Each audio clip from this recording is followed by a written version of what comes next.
Thank you for listening to the Root Cause Revolution podcast. Be sure and subscribe on your favorite podcast provider. Ratings and reviews are always appreciated. Before we dive into today's episode, I am so excited to share with you a brand new, absolutely delicious snack that you have to try. And it comes in all sorts of sizes. You can buy some from yourself. They come in these amazing, beautifully packaged gift boxes to give as corporate gifts or gifts to friends.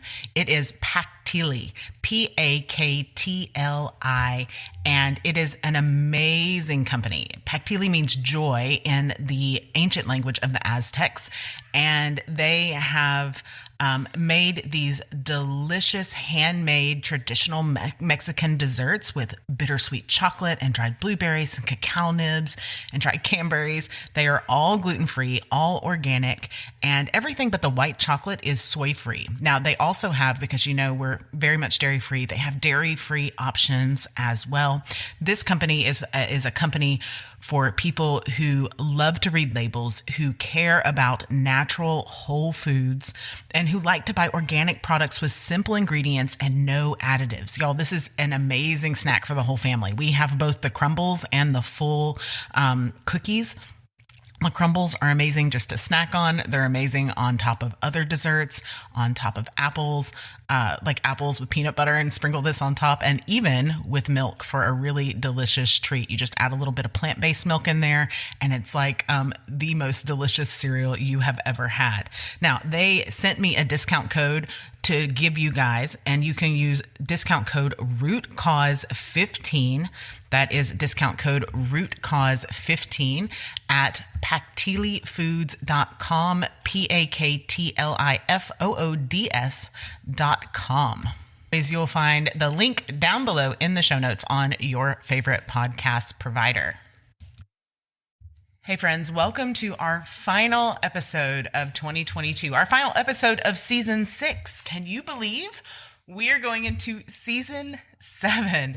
So I thought it would be appropriate to do a Ask Audrey episode for our final episode.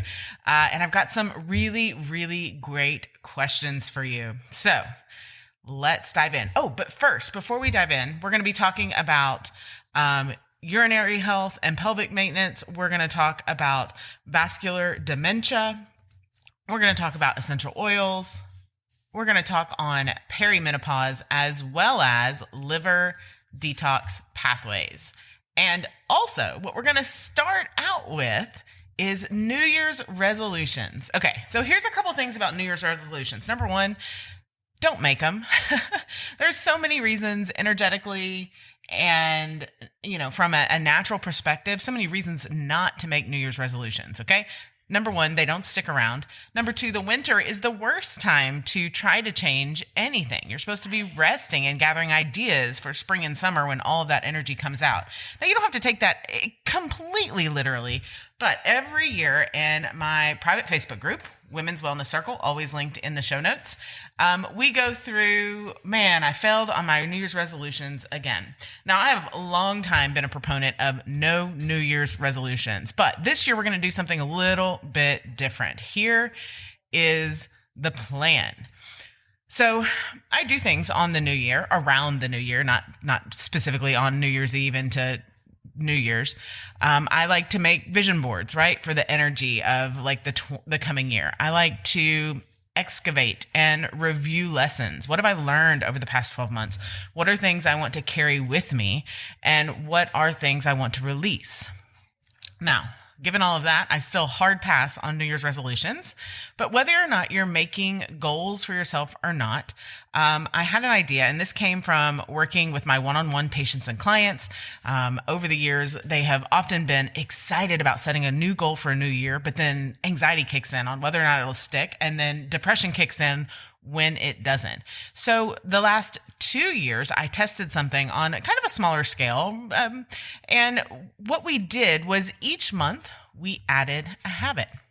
And then by the end of the year, we had an average of 10 of the 12 habits that stuck around. Now, you might think, well, a year is such a long time to wait. It's such a long time to try and form a new habit. And you're not wrong. But what I've said from the beginning of this podcast, from the beginning of my career in natural medicine, is that you can't just fire hose habits. You can't just fire hose changes because they will not stick. It's too much at one time. So what you have to do is make small, sustainable shifts. So in the free private I'll get it out in a minute. Free private Facebook group in 2023. In fact, starting on the very first Wednesday of 2023, we are going to add one healthy habit a month. And then the next month, we will add a new habit on top of the old habit.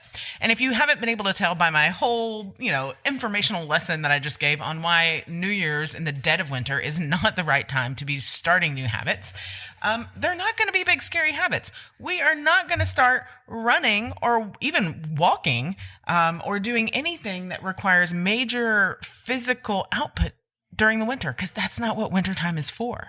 So we're going to start that starting on that Wednesday. If you haven't joined, I encourage you to come hang out with us. I'm toying with the idea of sending it out to my newsletter as well. So if you aren't on the email list, if you aren't in the Facebook group, you can also we'll see, get it from my email list as well. Now, I'm going to dive right into these questions here because if you've been hanging out with me this long, you already know that I'm a root cause clinician and I help you to stop masking symptoms and start actually rebalancing your body so it can heal. All right, let's dive in. Question number 1. What are your thoughts about taking a cranberry and D-mannose pill every day, along with a great probiotic for your gut health, in order to encourage urinary and pelvic health maintenance? Just to keep everything healthy down there, especially for us girls that are postmenopausal. Also wondering if sometime you would talk about postmenopause women's health for us older gals. I absolutely will. And talk about things like vaginal atrophy and pelvic health, along with pelvic exercises and things to help us be aware of as you age. Yes, so obviously I can't do that whole episode inside of this episode, but my thought, so we'll just talk about the daily stuff that you asked. You can absolutely take cranberry, D-mannose, and a great probiotic every single day. However, if you need that for maintenance, then there is a root cause that needs to be uncovered, okay? A root cause that needs to be uncovered. That is what we call trying to mask symptoms with supplements. And what we want to do is not need any supplements other than those few micronutrients that might be missing from our diets. So I would say, number 1, it won't hurt you. But number 2, it is still just masking symptoms. All right. And then I will absolutely add pelvic health for postmenopausal women on the show list for January 2023. All right, our next question. Good morning. How do you know if your liver pathway is open? I did a 7-day detox and I have NAFL, which stands for non-alcoholic fatty liver. I'm taking several supplements. I try to match what you recommend in your drainage and energy. Thank you for sharing your knowledge. I am always happy to share. Okay, so that is a really good question. And it's a little bit difficult to answer that based on the information I have. So I'm going to give you some information that just needs to be prefaced with, I don't have a full picture of your health history and a full picture of your current issues, but some general signs are if you're free of swelling, water retention, lymphedema, so like that puffy face in the morning. Number 2, if you're having 1 to 2 well-formed bowel movements a day, and they can be more than that as long as they're well-formed. Number 3, if you emotionally aren't quick to anger, irritability, impatience, all of those things are those psycho-emotional factors stored around the liver. Number 4, if you are not suffering from cramps and heavy PMS symptoms or painful periods. Number 5, if you were sleeping all the way through the night. And number 6, if any of that brain fog, fatigue, overall fussiness has kind of lifted. Now, specifically because you mentioned you do have NAFL, I would also want to look at liver function tests that your doctor has run in order to look at those improvements and see how we're improving there. Overall, for non-alcoholic fatty liver disease, The other thing I would suggest is a detox. Now, I run a 5-day, 14-day, and 21-day detox 4 times a year inside the Root Cause Revolution membership. We'll be starting our next one in January. So that'll be a lot of fun. And that can really be beneficial and tailored to what you need, depending on if you're on any medications for fatty liver disease. But that can be really helpful in getting that liver functioning again. You have to remember that with fatty liver disease, everything that you take, even supplements, has to be processed through your liver. So it's really important, while it can be, kind of done in a DIY status, it's really important to have someone that can recommend the right supplements to support your body and support your liver, rather than giving it a whole bunch more stuff to try to process and further bog it down. So hopefully that helps. And I'll have all that linked up, the membership, all that stuff linked up in the show notes below. All right, next question is, do you have any advice for menopause or perimenopause? And this is our second menopause question. So I'm going to be doing a whole bunch of episodes on menopause, but this person asks, do you have advice for menopause, perimenopause? I still have my cycle, but things are changing: mood, weight, skin, etc. All right. So what I find most often for people that are having those kind of troubles is that the imbalance, the root cause, is somewhere in those adrenal glands. So typically it's that the adrenals need to be fed. As our sex organs slow down and eventually stop making hormones, our adrenals should really step in and produce some of those hormones for us. Not at the same level, of course. Now, unfortunately, we are, as a human race, right, often we're under such a chronic stress load from all sorts of different reasons, that our adrenals are overworking just to manage life, right? And so when perimenopause hits, we struggle with all of these symptoms: mood, weight, skin, hot flashes, sleeplessness, that we don't really have to. So an easy way to start working on this is just to have a glass of room temperature water with a big squeeze of actual lime in it. Not the plastic squeezy bottles of lime, not the brand real juice or whatever, but an actual lime. Cut it in half, squeeze it in there, and add a pinch of good salt. So that could be pink Himalayan salt, that could be Celtic sea salt, that could be real salt, the brand real salt. Every single morning and every single night before you go to bed. And that glass of water should be the first thing you have in the morning. Wake up, pee, meditate, glass of water, right? Now, you can also do an adrenal food supplement if you'd like, but start with a glass of water first. And then, of course, additionally, at this time in your life, it is absolutely critical to be assessing your toxin load. So the products that you use in your home and on your body, you want to avoid hormone disrupting chemicals. And so that you want to look at things like anything that you have scented in your house: hand soaps, lotions, laundry detergents. If you have any of those Glade plugins, rip them out and throw them away right now. Air fresheners, shampoos, conditioners, soaps, laundry. I think I said laundry detergent. What is that stuff? Fabric softener. All of those things we can have different options for. So what we might want to do is start in our group, Women's Wellness Circle. Find that link in the show notes. We might want to start a toxic product swap list, but I like to use Think Dirty app and EWG. That's another app that you can scan product barcodes and find all of the products that you need to swap for that as well. All right, let's see. Next question. This question is, my MRI in March showed that I had the beginning of vascular dementia. I'm so not happy since my stroke. I've been researching essential oils to use, and I need to set up my diffuser. I just moved back home 3 weeks ago. We are selling our farm, and I'm moving to a senior living place. My question is, have you heard of anyone using oils to help their brains? And so I want to start with, I can't give medical advice, right? I don't give medical advice. I help people rebalance their bodies so their bodies can heal themselves. I hope you find that root cause and rebalance it. So really for this, we have to back all the way up and find that root cause. I'm so sorry that you're going through this. And essential oils are very beneficial. They do work on the same pathways that you need to enhance. But please know that essential oils are not a cure or anything for vascular dementia. That's something that has to be tackled in a multi-pronged approach.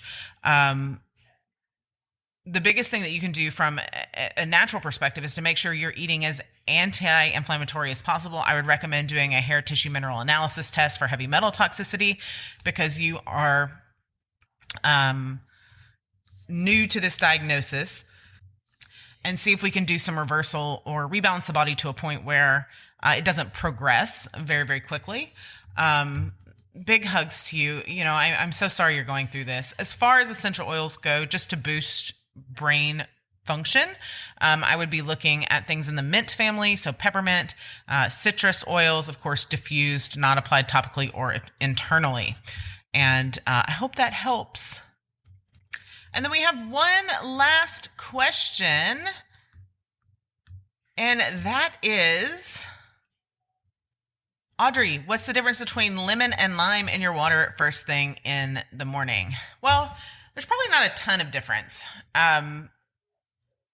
Limes are closer to a natural fruit, if you will. They have more micronutrients than lemons. And in, a lot of ancient medicine practices like Ayurveda, it's limes that are dictated, not lemons. And so generally, I recommend people use lime juice. And if you want to use lemon, you could do that as well. But limes are a little bit better. And if you look up genome history of citrus fruits, you'll kind of see where lemons and limes both fall on the chart. You'll have to Google genome history of citrus fruit and then click on images, and you'll see a little flow chart of lemons and limes and kumquats and oranges and grapefruits and all of those things. And you can see how they have been genetically bred. And I'm not saying all of them are GMO. I'm just saying genetically bred differently for different flavors of citrus fruit versus what can be found just growing natively or in the wild. So I hope that helps. As always, friends, I thank you so much for listening, and I cannot believe we are on season 6 of this little podcast. Thank you to our sponsors. Thank you to our listeners. Thank you, of course, to my clients and patients and family and all of those things. I wish you the most abundant blessings in the new year.